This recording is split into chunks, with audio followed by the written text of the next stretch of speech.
I've probably told you about this story that is my story in this as well, but perhaps our audience hasn't heard it, Catherine. But as you know, you've been to the branch in which I was originating most recently. You've met some of my old teammates. You know who some of them are, and I think they would be the first to tell you, even if we went back today to interview them, that something switched for me during that 2007 crash that happened in 2008, where suddenly I went from not knowing what an FHA loan was in 2007 to having to originate with my team like over 100 of them in 2009 because crazy us, we wanted to pay our own mortgages and feed our own families. So you had to skate to where the puck was going. Thank you, Frank Blakely. And so as I learned about FHA loans, you know who my audience became. It became a lot of first time home buyers.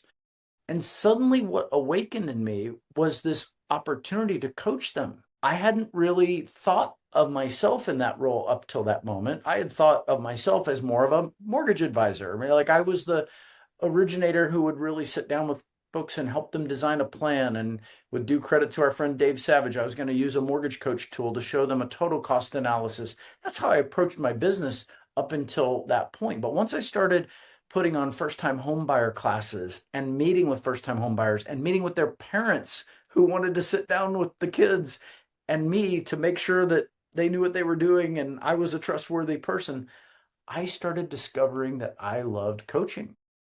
It became a change of perspective. And by, I don't know, 2 or 3 years later, 2010, 11, my team was probably telling me with some degree of grace, but direction was this is the real you. This is what you need to be pursuing. Like, no offense to a 1003, but that's that you're not nearly as passionate about originating loans as you are helping people, and you've unlocked your real path. Go pursue it. And they really encouraged me to develop that skill. So I like to tell people today, I've never left mortgage lending.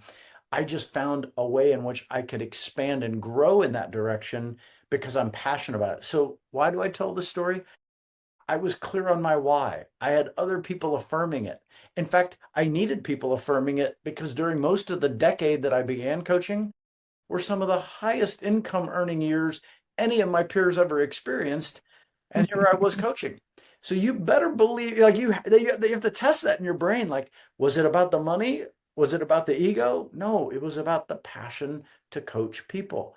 And I was willing to make less money because I knew I was doing what I loved. And that's why I share that story, Catherine. I hope people realize that if they don't have a clear story of why they're doing this, be careful because once you make a change towards something that seems like a safer play or a better bet and it doesn't go well, boy, once your confidence starts eroding, that snowballs on you and that gets tough. And I don't want anybody to go down that road. I want people to get passionate about their why. Maybe all you really need to do is focus on how to get better in the career that you're already really good in.